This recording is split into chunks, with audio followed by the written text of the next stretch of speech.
உன் கதை நான் சொல்லவே இல்லையா? ஏய் கதிரு, மணி 1 நீ இன்னும் தூங்கலையா? ஒன்னு மட்டும் சொல்லிட்டு வச்சிடறேன். பட் இதுதான் உண்மை. நீங்க பிரேம்க்கு முன்னாடி பாக்குற எவ்வளவு அழகான விஷயங்களுக்கு பின்னாடி இந்த மாதிரி நீங்க பார்க்காத கஷ்டம்.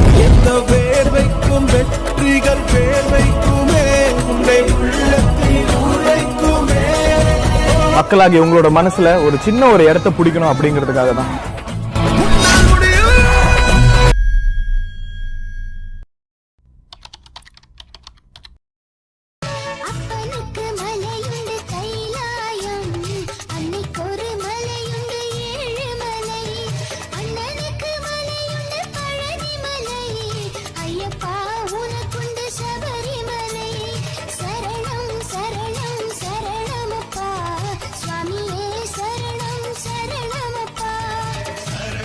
சரணம் சரணமப்பா சுவாமியே சரணம்.